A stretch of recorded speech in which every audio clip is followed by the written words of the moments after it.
I walked up to my apartment door after another exhausting day debugging code at the office, only to find it unlocked again.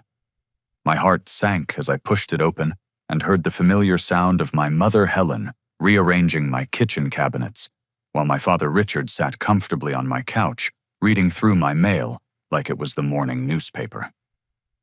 This was the fourth time this month they had used their emergency key to break into my space without permission. They claimed they were just checking on me since I moved out 2 years ago, but their visits had become full-scale invasions of my privacy, complete with throwing away my belongings and completely rearranging my furniture to suit their preferences. I stood in my doorway watching my 62-year-old mother organize my spice rack according to some system that made sense only to her, while my father casually flipped through bank statements that had arrived in today's mail delivery. The scene felt surreal, like walking into someone else's life where basic boundaries simply didn't exist. "Mom, Dad, what are you doing here?" I asked, trying to keep my voice calm despite the anger building in my chest. Helen turned around with that bright smile she always wore when caught doing something inappropriate. "Oh, Tommy, perfect timing. I was just fixing your kitchen organization. You had paprika next to vanilla extract, which makes absolutely no sense from a cooking perspective." Richard looked up from my credit card statement with a disapproving frown. "Son, you're spending way too much money on takeout. $43 at that Thai place last week. Your mother could make the same meal for $8. I took a deep breath, remembering the conversation we'd had just 2 weeks earlier about respecting my privacy. We talked about this. You can't just come into my apartment whenever you feel like it. I'm 28 years old. A mother never stops worrying," Helen replied, dismissing my concerns with a wave of her hand. "Besides, this place was a complete disaster when we arrived. Dishes in the sink, laundry on the bedroom floor, and don't get me started on the state of your bathroom." The truth was, my apartment had been perfectly normal when I left for work that morning. A coffee mug in the sink and yesterday's jeans on the floor didn't constitute a disaster, but trying to explain normal adult living habits to my parents had become an impossible task. This intrusion wasn't an isolated incident. 6 months ago, it started with small, helpful visits that gradually transformed into something much more invasive. Helen would stop by to water plants I didn't ask her to care for, then stay to reorganize my bookshelf because my system was clearly inferior to hers. Richard would arrive to fix squeaky hinges I hadn't complained about, then spend an hour critiquing my financial choices while going through papers on my desk. My girlfriend Sarah had stopped coming over because she felt uncomfortable knowing my parents might walk in at any moment. Last month, she had been getting dressed after a shower when Helen used her key to enter unannounced, leading to an awkward encounter that left Sarah feeling violated and questioning whether our relationship had any privacy at all. The examples of their overreach had become countless and increasingly bizarre. Helen threw away my collection of vintage band t-shirts from concerts I'd attended in college, claiming they were too ratty for a professional person to own. She replaced them with polo shirts she'd purchased without asking my size or color preference. Richard completely reorganized my computer setup in my home office, moving my monitor to what he considered a more ergonomically correct position, and rearranging my cables according to his plumbing-influenced sense of organization. Both parents regularly went through my personal documents, questioning everything from my grocery spending to my choice of internet provider. Helen had called my car insurance company to inquire about my coverage, while Richard contacted my internet service provider to complain about the speed I was paying for claiming I was being overcharged for features I didn't need. My background made their behavior even more frustrating. As a software developer at a growing tech startup, I solved complex problems daily and managed significant responsibilities. I had moved out specifically to establish adult autonomy after living at home through college and my first job. The independence I had worked so hard to achieve was being systematically dismantled by people who claimed to love me.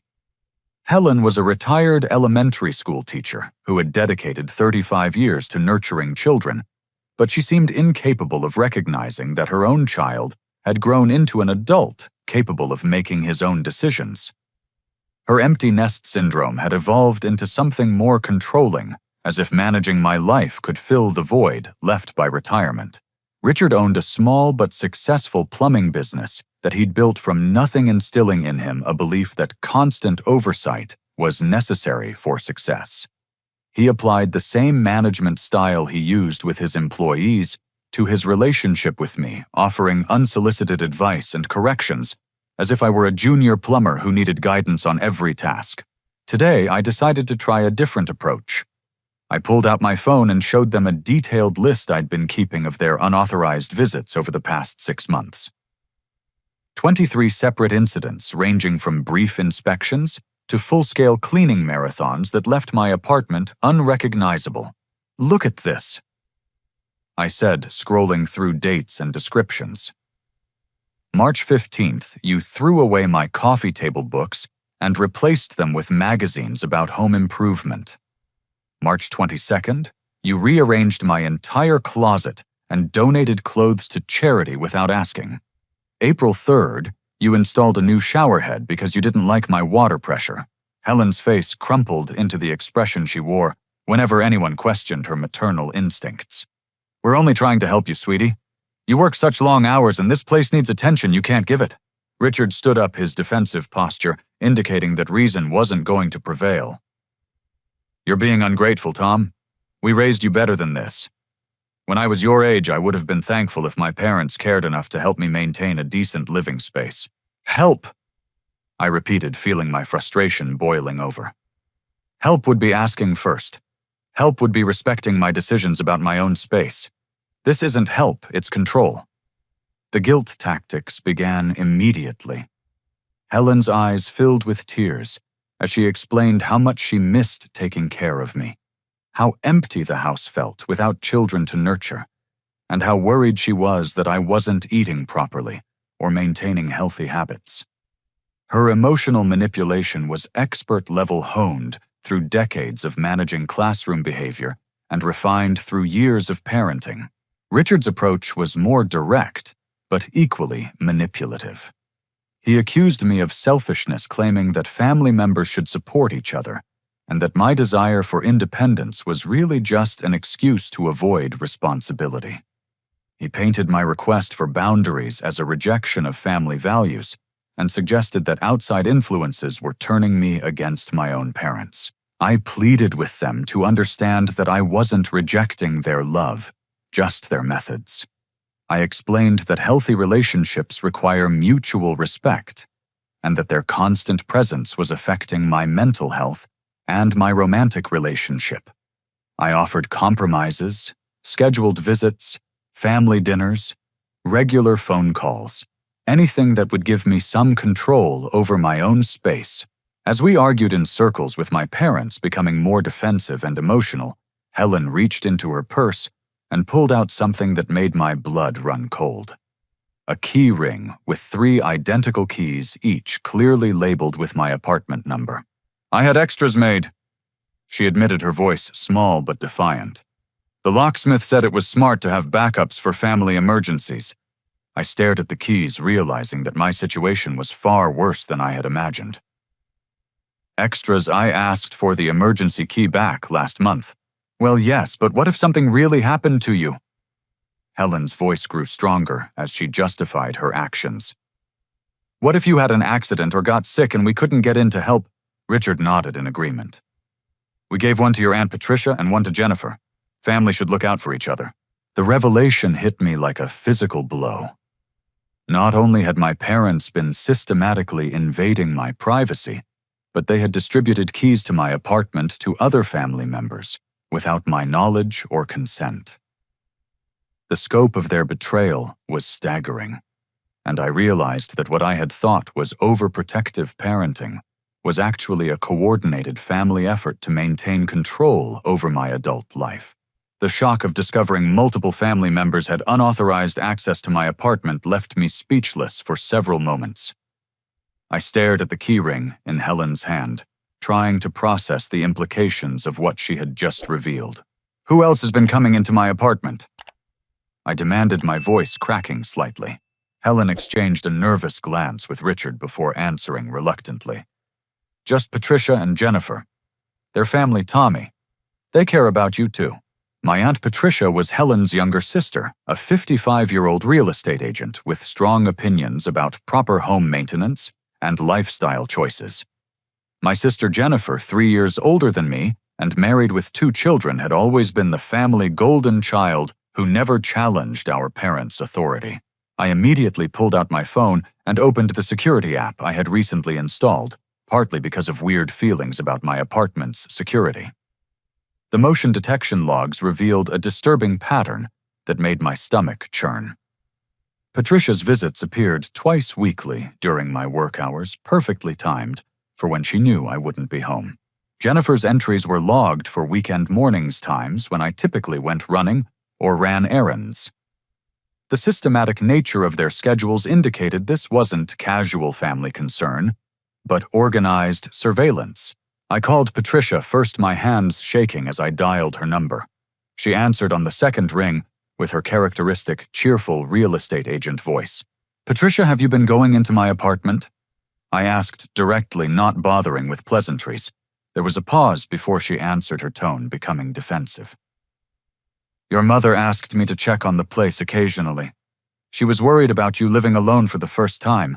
"I've been living alone for 2 years." "Well, yes, but you know how Helen worries. I just take a few photos to show her everything's okay." Photos. My aunt had been documenting my living space and reporting back to my mother like some kind of domestic intelligence operation.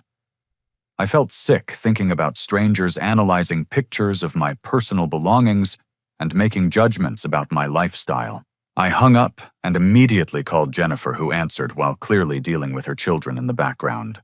"Jenny, we need to talk about you having a key to my apartment." "Oh, that." Her tone was dismissive, as if my privacy was a minor inconvenience. "Mom asked me to keep an eye on things when I'm in your neighborhood.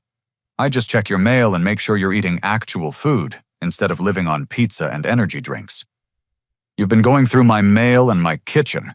Someone has to make sure you're taking care of yourself. You always were helpless with practical things." The casual way she dismissed my autonomy was infuriating, but I pressed for more information. Through questioning both women, I discovered the existence of a group chat called Tom Watch, where my extended family shared updates about my apartment condition, dating life, and daily habits.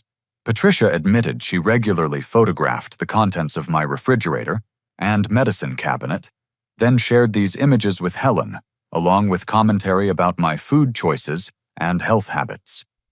She had taken inventory of my cleaning supplies, personal care products, and even counted the books on my shelves to assess whether I was maintaining intellectual growth. Jennifer confessed to monitoring my mail for anything she deemed concerning, including credit card statements, medical correspondence, and subscription renewals. She had been intercepting packages when she thought the contents might be inappropriate or wasteful, then reporting these purchases to Helen for family discussions about my spending habits.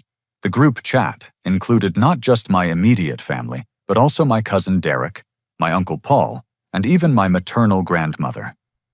They treated me like an incompetent child who needed constant supervision, sharing photos, observations, and concerns, as if I were a troubled teenager rather than an adult with a successful career and independent life.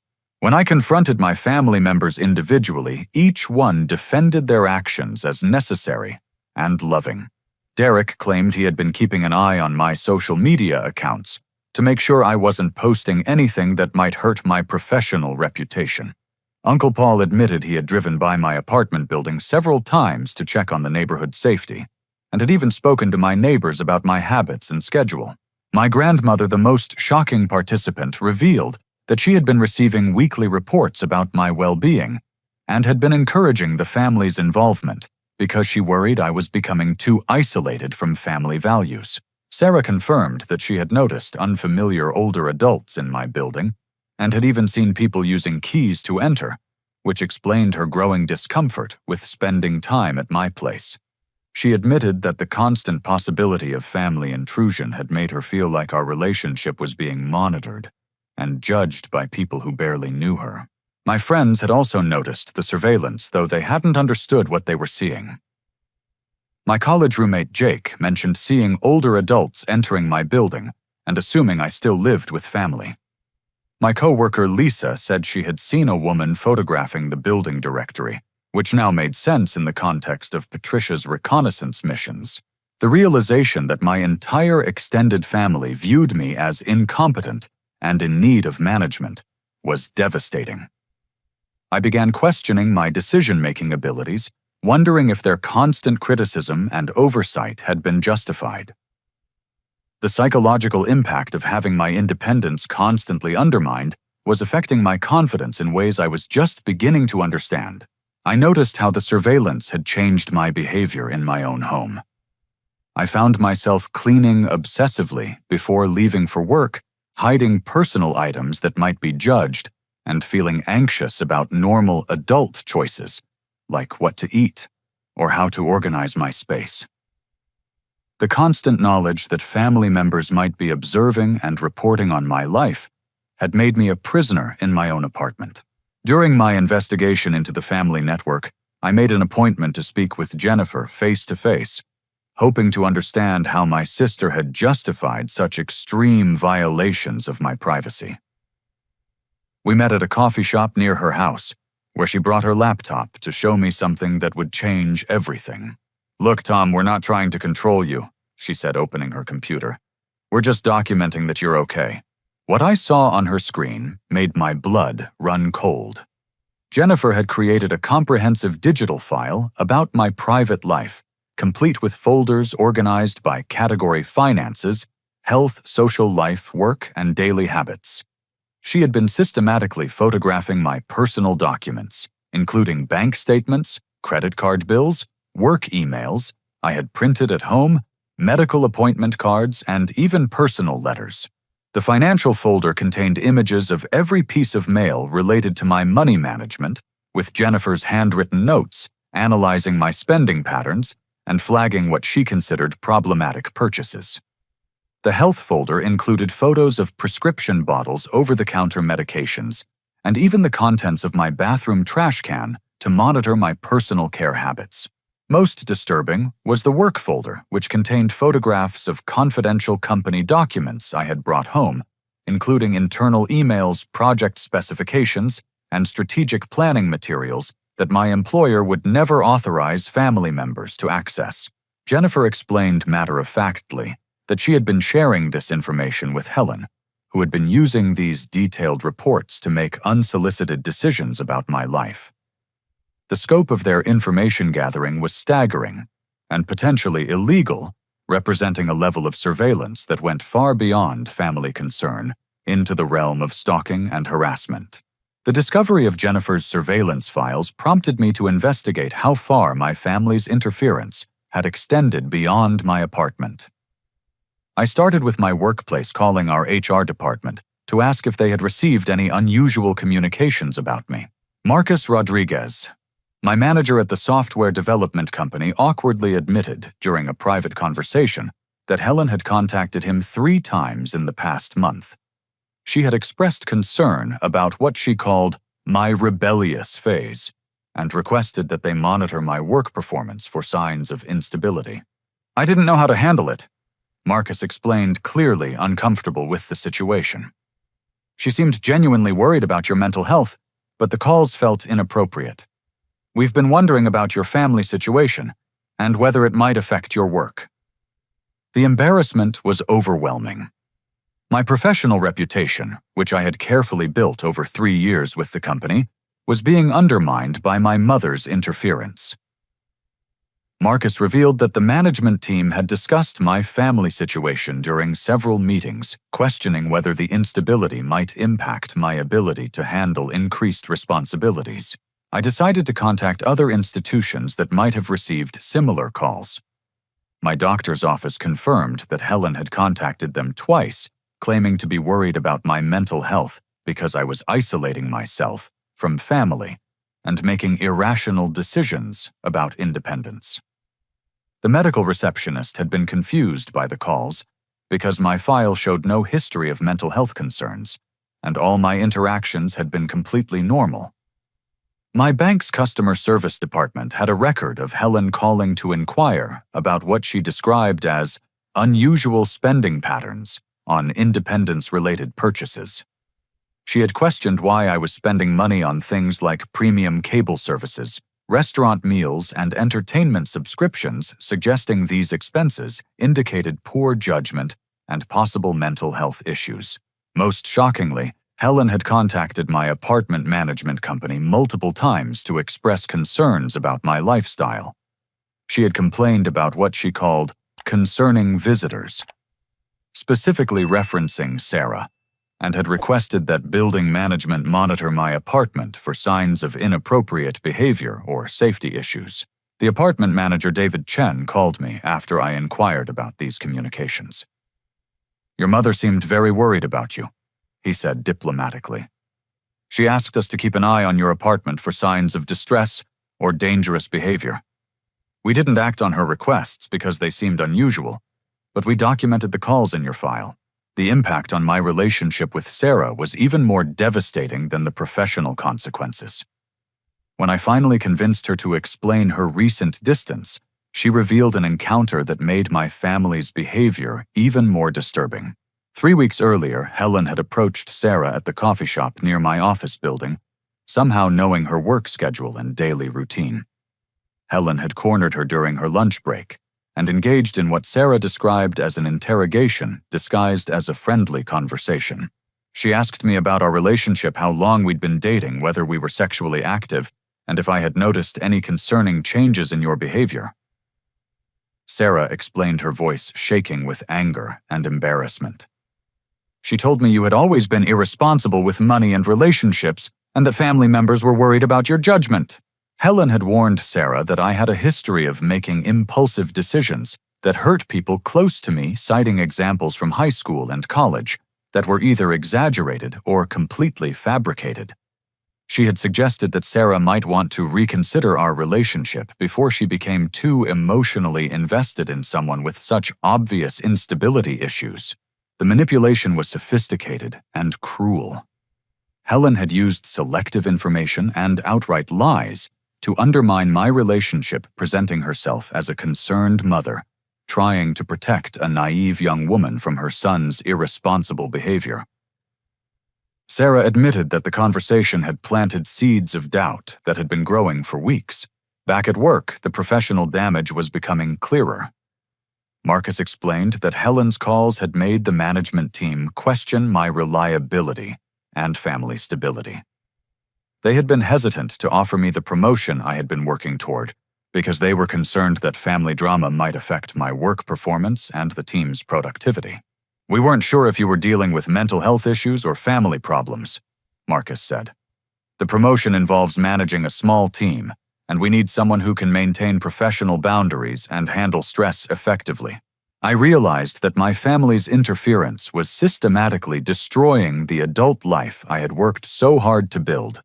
My career advancement was stalled, my relationship was strained, and my reputation was damaged by people who claimed to love me, but were actively sabotaging my success. I consulted with a lawyer to understand my legal options, learning that my parents' actions could constitute harassment, invasion of privacy, and possibly identity theft due to their unauthorized access to my mail and personal documents.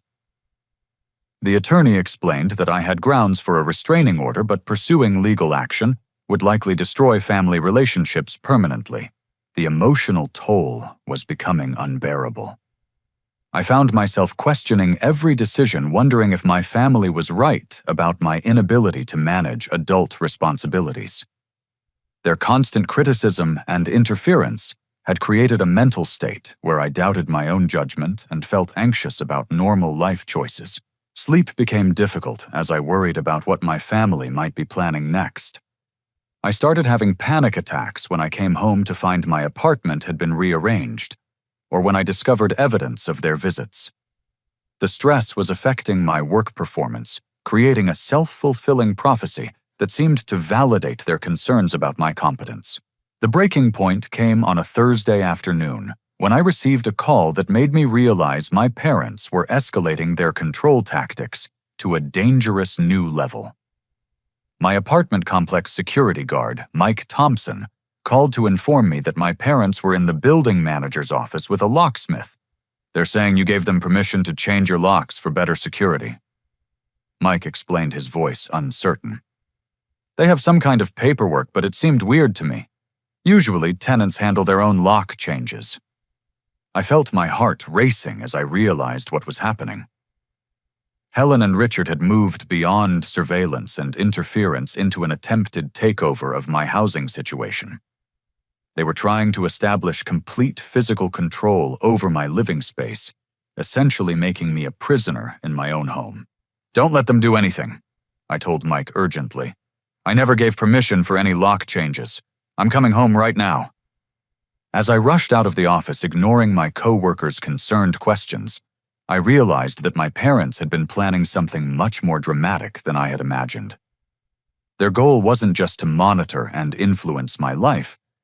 They were attempting to take complete control of my independence and force me back into a childlike dependency on their authority. I arrived at my apartment building to find a scene that felt like something from a psychological thriller. Helen and Richard were in the building manager's office with David Chen, a professional locksmith, and a stack of official-looking documents spread across the desk.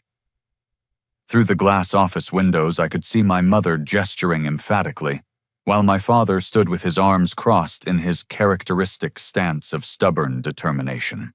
Outside in the parking lot, a U-Haul truck sat loaded with moving boxes and packing supplies. My cousin Derek was leaning against it, smoking a cigarette, and checking his phone, clearly waiting for instructions to begin whatever operation they had planned. I walked into the building manager's office, where Helen immediately brightened with her practiced smile of maternal concern. "Oh, perfect, Tommy. We were just explaining to David about the security upgrades we discussed." David looked confused and uncomfortable, clearly caught in a situation he hadn't expected when he started his workday.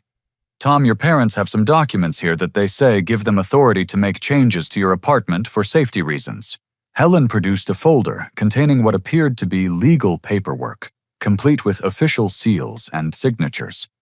She had prepared documents claiming that I had signed over emergency housing decisions to my parents due to what she described as stress-related cognitive issues affecting my judgment.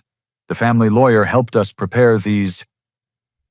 Richard explained, his tone suggesting this was a reasonable and necessary intervention. "You've been showing signs of mental instability, and we can't stand by while you make decisions that could hurt you or others."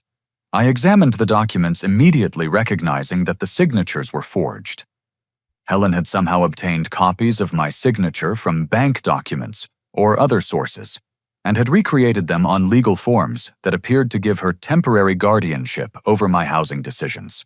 The locksmith, an older man named Frank, who had clearly done this type of work before, seemed skeptical about the unusual situation. "Usually the tenant has to be present for lock changes," he said diplomatically. "This is kind of an unusual arrangement." Richard's response was aggressive and manipulative. "Our son is experiencing some mental health challenges that affect his decision-making ability. These documents give us the legal authority to act in his best interest when he can't make appropriate choices for himself." As I processed what was happening, more family members began arriving. Aunt Patricia walked in carrying cleaning supplies and storage boxes, while Jennifer arrived with her husband Steve to provide what she called emotional support during this difficult intervention. Even my grandparents had been enlisted for this operation. Grandmother Dorothy and Grandfather William sat in the lobby, providing a sense of family unity and moral authority to support Helen and Richard's actions. Their presence was clearly intended to make me feel guilty about resisting what they portrayed as necessary family assistance. Helen revealed that she had consulted with a family lawyer who had helped create the fraudulent documents. She claimed the temporary guardianship was legal because I was clearly unable to maintain appropriate boundaries and was experiencing mental health challenges that affected my judgment about housing and relationships. "We're not trying to hurt you, sweetie," Helen said, her voice dripping with false compassion. We're trying to save you from making mistakes that could ruin your future. Living alone obviously isn't working for you. I realized that openly fighting the situation would only make me appear unstable and validate their claims about my mental health. Instead, I decided to secretly document everything while appearing to cooperate with their intervention. I discreetly activated the voice recording app on my phone, capturing Helen's admission that she had forged documents and Richard's threats about my inability to live independently. I recorded Patricia's confession that they had been monitoring my life for my own good, and Jennifer's detailed explanation of her surveillance activities. While my family continued their intervention, I sent text messages to my lawyer and my doctor, alerting them to the fraudulent documents and requesting their immediate assistance. My attorney confirmed that the papers were completely invalid and that my parents had no legal authority over my housing decisions. Dr. Amanda Foster, my primary care physician, was shocked to learn about Helen's unauthorized contact with her office. She confirmed that she had never discussed mental health concerns with my mother and that Helen's claims about my psychological state were completely unfounded and potentially illegal. The emotional manipulation reached a crescendo as Helen played the devastated mother role to perfection. She claimed that my desire for independence was breaking the family apart and destroying the close relationships we had always shared. She threatened to cut off all family contact if I didn't accept their help and guidance. "This isn't about control," she sobbed convincingly. "This is about love. When you love someone, you don't just stand by and watch them destroy their life. We're your family, Tommy. We know what's best for you better than some strangers or a girlfriend who doesn't understand our family dynamics." Richard became increasingly aggressive as I questioned their authority, claiming that I was being brainwashed by outsiders who didn't understand family loyalty and responsibility. He accused Sarah of influencing me against my family and suggested that my friends were encouraging destructive behavior because they were jealous of our close family bonds. Instead of fighting their narrative directly, I made a strategic decision that would shock them and prove my competence once and for all. I pretended to accept their intervention while secretly planning a complete escape that would demonstrate my independence and expose their manipulation to the entire family. "You're right," I said, allowing my voice to sound defeated and grateful. "I guess I wasn't ready for this much independence. Maybe I do need more family support while I figure things out." Helen's face lit up with triumph, while Richard nodded approvingly at what he saw as my return to sensible thinking. They interpreted my compliance as validation of their concerns and proof that their intervention was necessary and successful. As my family finished their preparations for what they clearly saw as my rescue, Helen revealed the ultimate goal of their operation. She had already contacted my landlord to discuss terminating my lease and had been researching more appropriate living situations closer to home, where they could provide proper supervision and support. "We've prepared your old room at home," she announced proudly. "Nothing's changed since you moved out. All your childhood things are still there, and I've even bought new sheets and towels. You can stay with us temporarily while we find you a nice place in our neighborhood where family can be more involved in your daily life." The plan was complete domination, disguised as loving care. They intended to move me back into my childhood bedroom, terminate my independence entirely, and establish permanent oversight of my adult life. Helen had been planning this forced regression for weeks, waiting for the right opportunity to execute what she saw as a necessary intervention. Over the next 3 days, I played the role of a grateful son who had finally seen the wisdom of his family's guidance. I thanked Helen and Richard for opening my eyes to my obvious inability to handle independence and expressed relief that they had intervened before I made even worse decisions. "You were right about everything," I told them during a family dinner at their house. "I wasn't ready for this much responsibility. Living alone has been harder than I wanted to admit. My performance was convincing because I drew on genuine emotions of exhaustion and frustration, reframing them as gratitude for family intervention rather than anger about their manipulation." Helen beamed with satisfaction, while Richard nodded approvingly at what he saw as my return to appropriate family values. While my family celebrated their successful intervention, I was secretly implementing the most comprehensive escape plan of my adult life.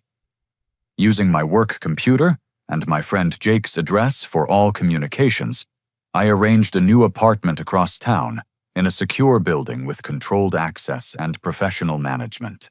The new place represented everything my parents disapproved of: a modern downtown loft with contemporary design premium amenities and an explicit focus on independent living. The building featured a 24-hour doorman security cameras and strict visitor policies that would make unauthorized access impossible. I opened a new bank account at a different financial institution using my work address for all correspondence. I transferred my savings to the new account and set up automatic payments for all my bills, ensuring complete financial separation from any accounts my parents might have information about. Password security became a priority as I changed every login credential for email, social media, work systems, and personal accounts. I enabled two-factor authentication on everything and updated all security questions with answers my family couldn't guess, based on their extensive knowledge of my personal history. My employer was surprisingly supportive when I explained the need to work remotely for 1 week during my transition. Marcus agreed to the arrangement after I assured him that the family situation was being resolved and wouldn't affect my long-term work performance. I arranged mail forwarding to a P.O. box across town, ensuring that my family couldn't monitor my correspondence or use postal mail to track my new location. I also updated my address with all service providers, financial institutions, and subscription services. The hardest part of the preparation was rebuilding my relationship with Sarah, who had been understandably skeptical about my ability to establish real boundaries with my family. I explained my escape strategy in detail, asking for her support while acknowledging that her trust needed to be earned through actions rather than promises. I know this sounds crazy, I told her during a long conversation at her apartment. But I think the only way to shock them into respecting boundaries is to prove I can live independently without their knowledge or assistance. Sarah was initially hesitant, worried that my plan was too extreme and might permanently damage family relationships. However, when she fully understood the extent of my family's surveillance and manipulation, she became completely committed to helping me establish real independence. I also enlisted support from my college roommate, Jake, who had observed my family's controlling behavior during our university years and had always encouraged me to establish stronger boundaries. Jake eagerly agreed to help coordinate the secret move, excited to support what he saw as a long overdue stand for personal autonomy. My cousin Brian, who was 2 years younger and had always felt smothered by our extended family's involvement in his life, became an invaluable ally. He provided inside information about family plans and helped me understand the full scope of their surveillance network. Brian revealed that he had also been subjected to similar monitoring and interference, though not to the extent I had experienced. He credited my courage with inspiring him to start setting his own boundaries with family members who treated adult children like teenagers in need of constant supervision. The psychological preparation was as important as the logistical planning. I attended 3 sessions with Dr. Rebecca Martinez, a therapist who specialized in family boundary issues and emotional manipulation.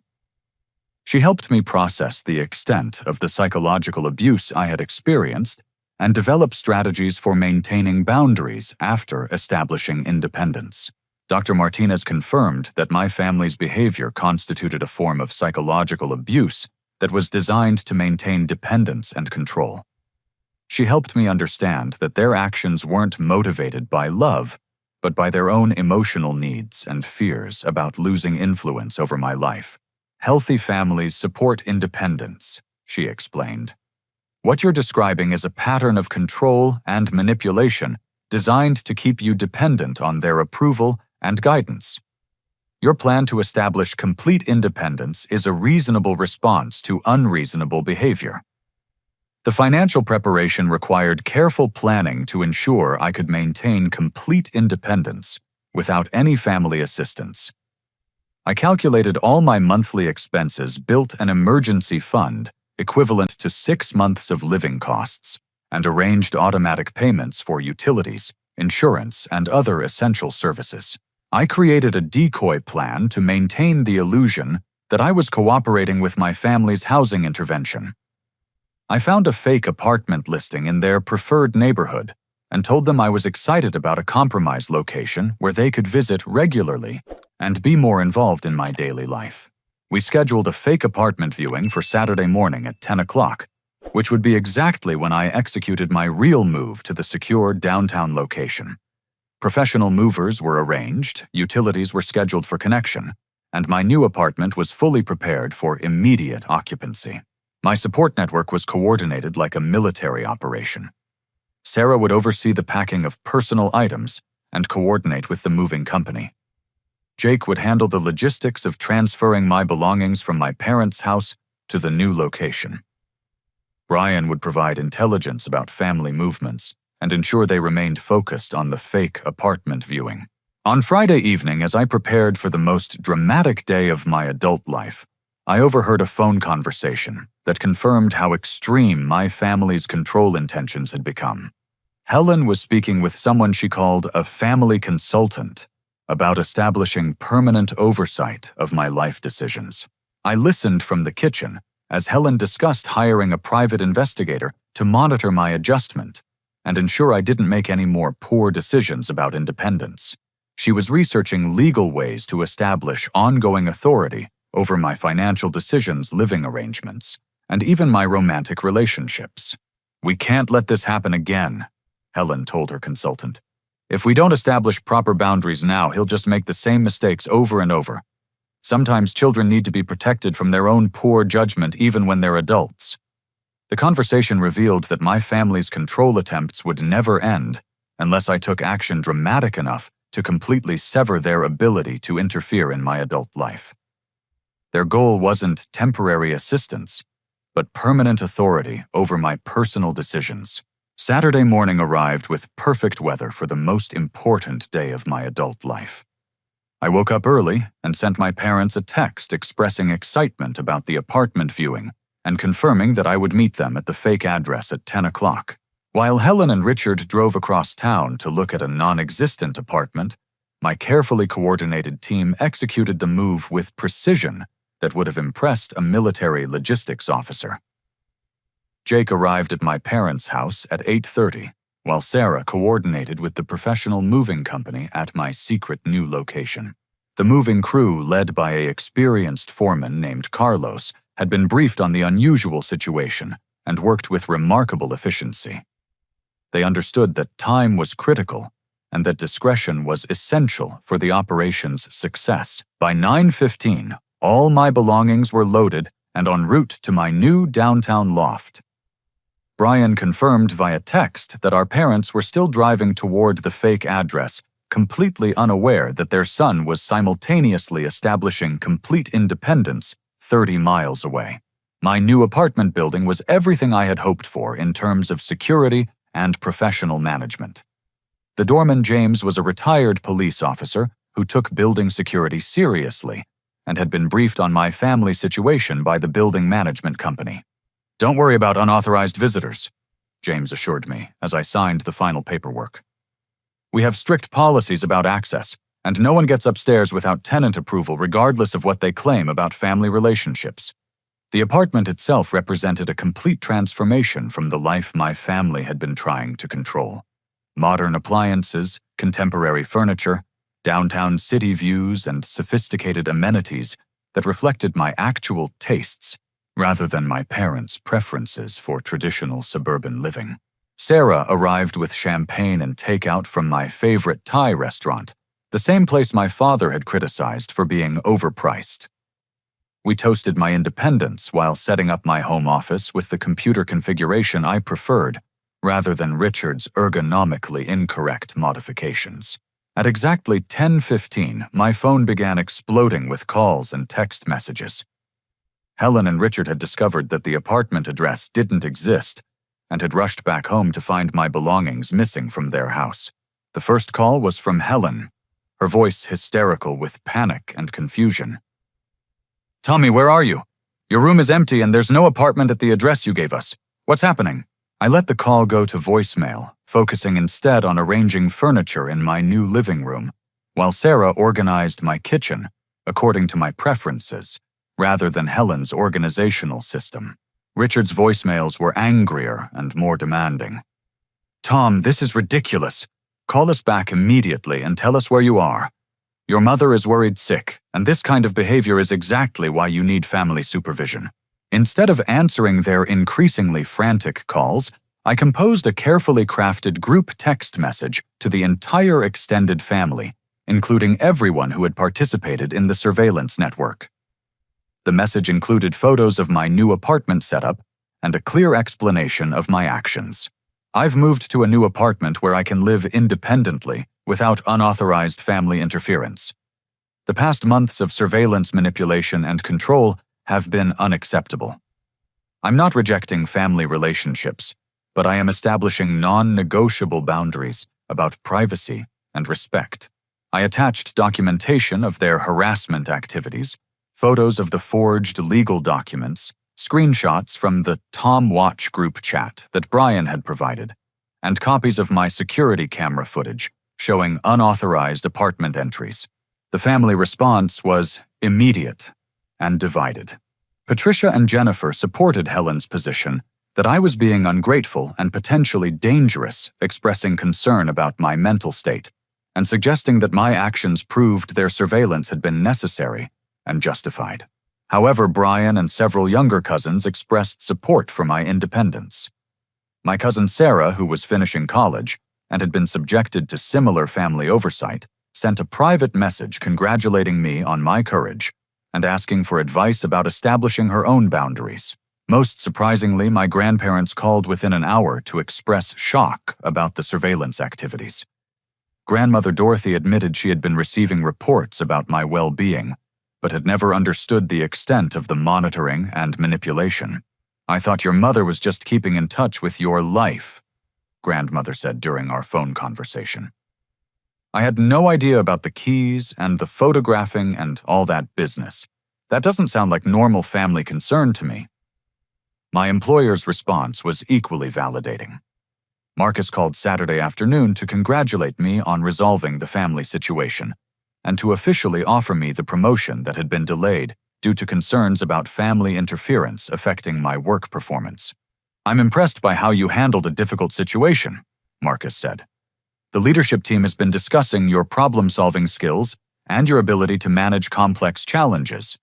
We'd like to offer you the senior developer position with a 15% salary increase."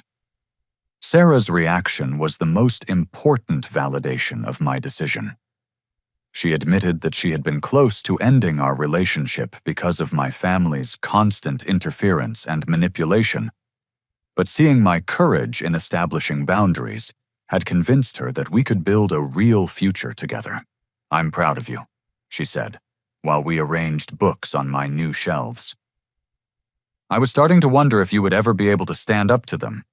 This shows me that you're serious about being an independent adult who can make his own decisions about our relationship." The legal protection I had arranged was also falling into place. My attorney had filed formal cease and desist orders against all family members who had participated in the surveillance activities, establishing legal boundaries around harassment, unauthorized contact with my employers or medical providers, and trespassing on my property. The lawyer also helped me understand my rights regarding future family interference, explaining that the documented evidence of their behavior would support restraining orders if they continued their controlling activities. As evening approached, I felt a sense of peace and accomplishment that I hadn't experienced in months. My new apartment felt truly private and secure. My relationship with Sarah was stronger than ever, and my professional life was advancing without family interference. However, the sense of triumph was interrupted by a call from James, the building doorman, at 8:30 that evening. Helen and Richard had arrived at my building and were in the lobby demanding access to my apartment. "They're claiming you're mentally ill and in danger," James reported. "Your mother is pretty upset, and your father is threatening to call the police if we don't let them upstairs. They're saying they have legal authority to check on your welfare." I asked James to activate the building's security cameras and document everything that happened in the lobby. I wanted a complete record of their behavior to add to my growing collection of evidence about their inappropriate conduct.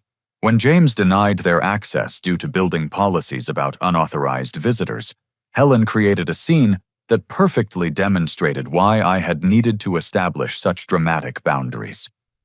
She sobbed loudly about her son being in danger, while Richard became increasingly aggressive with the building staff. "This is exactly the kind of unstable behavior that proves he needs family supervision," Richard shouted at James. "You're putting a mentally ill person at risk by not letting his family help him."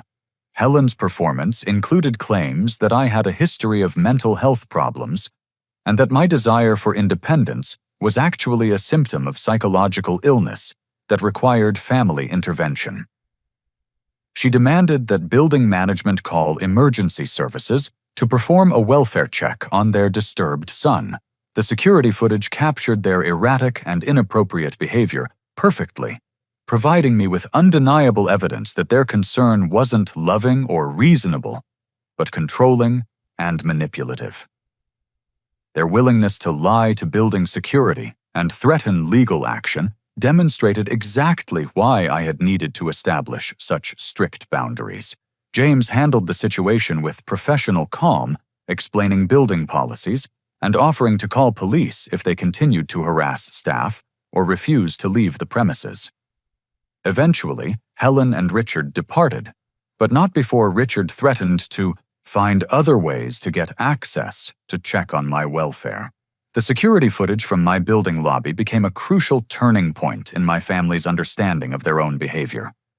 When James provided me with the video recording, I was shocked by how aggressive and inappropriate my parents appeared when viewed objectively. Helen's sobbing performance and claims about my mental illness looked manipulative and dishonest rather than loving and concerned. Richard's threats toward building staff and demands for special access based on fabricated mental health concerns appeared controlling and potentially illegal rather than protective and reasonable.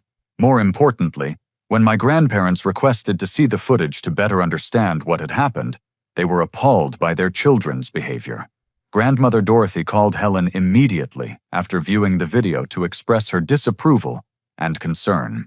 "I raised you better than that, Helen," she told her daughter during a conversation I was later informed about. "That's not how decent people behave. Lying about mental illness and threatening building staff is not normal parental concern." The professional documentation of their inappropriate behavior forced my parents to confront how their actions appeared to outsiders. The security guard's incident report described their conduct as aggressive, manipulative, and concerning language that shocked them into recognizing how far their behavior had deviated from normal family relationships. Within a week, my grandparents arranged a family meeting at their house, insisting that all parties attend to address what Grandfather William called a serious family problem that needs immediate resolution. The formal intervention by the family's eldest members carried weight that my individual protests had never achieved. I arrived at the meeting with a comprehensive presentation of evidence documenting months of harassment and manipulation. The security footage forged legal documents, surveillance photographs, and recorded conversations painted a clear picture of systematic abuse, disguised as family concern. Helen broke down completely when confronted with the full scope of her actions.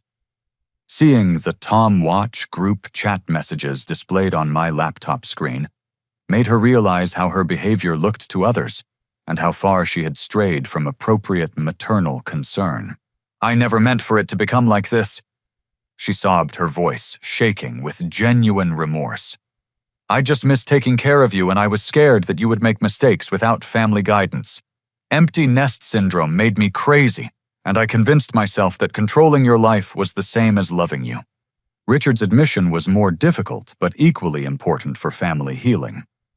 He acknowledged that his business owner mentality had led him to treat me like an employee who needed constant management, rather than a son who deserved respect and autonomy.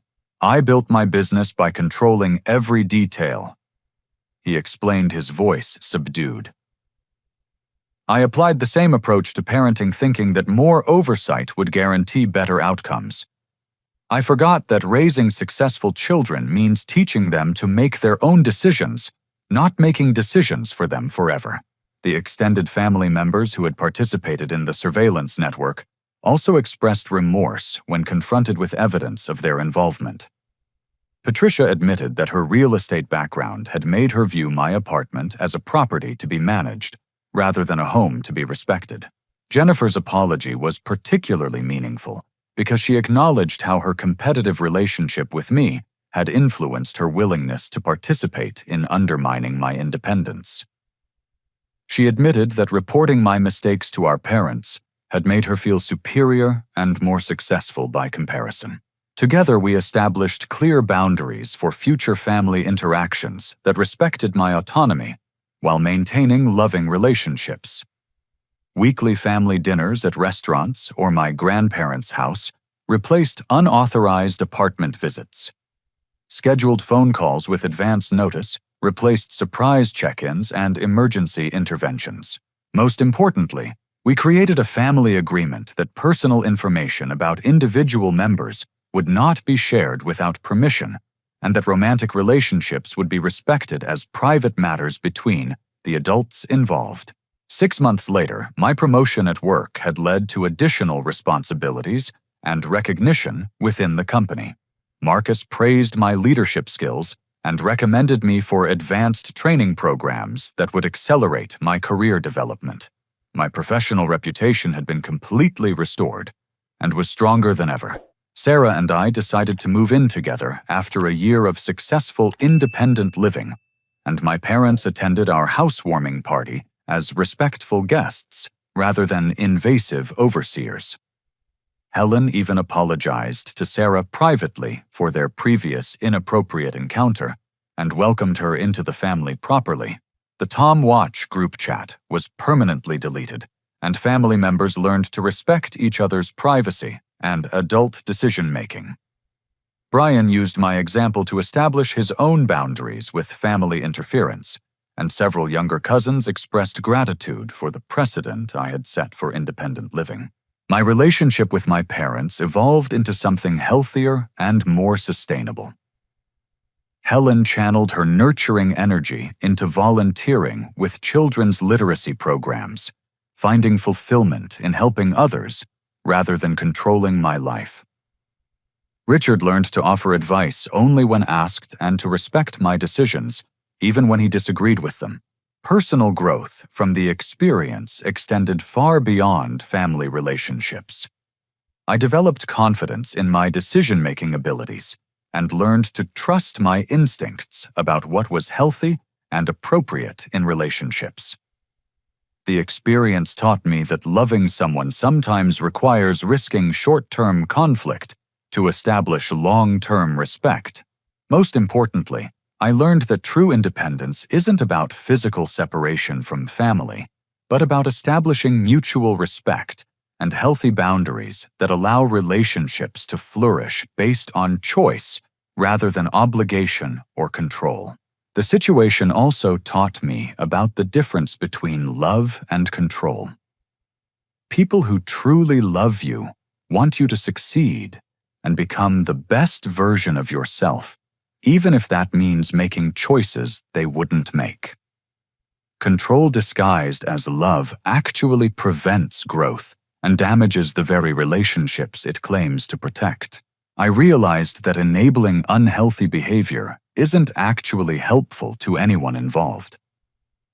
By refusing to accept my family's controlling behavior, I forced them to confront their own issues and develop healthier ways of expressing love and concern. Sometimes protecting your autonomy is an act of love toward both yourself and the people who care about you. The experience fundamentally changed my understanding of healthy relationships. The most meaningful connections in life are those where people choose to be together based on mutual respect and genuine affection, rather than feeling trapped by obligation or manipulation.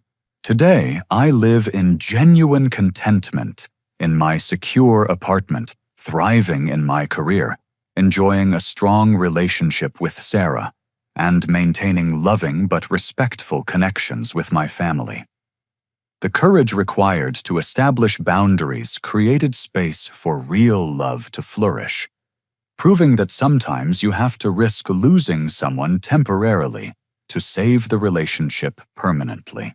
The deepest lesson from this experience is that independence and family love aren't opposing forces, but complementary aspects of healthy adult relationships.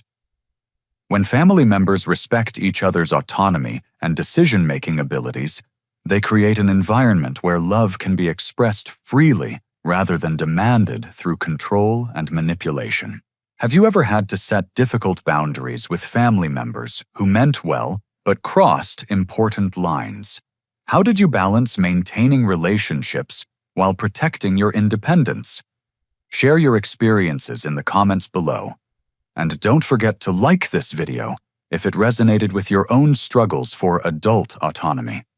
Subscribe for more stories about overcoming family challenges and building healthier relationships, and share this with anyone who might be dealing with similar boundary issues. Remember that protecting your independence isn't selfish, but necessary for building the kind of relationships that truly support your growth and happiness.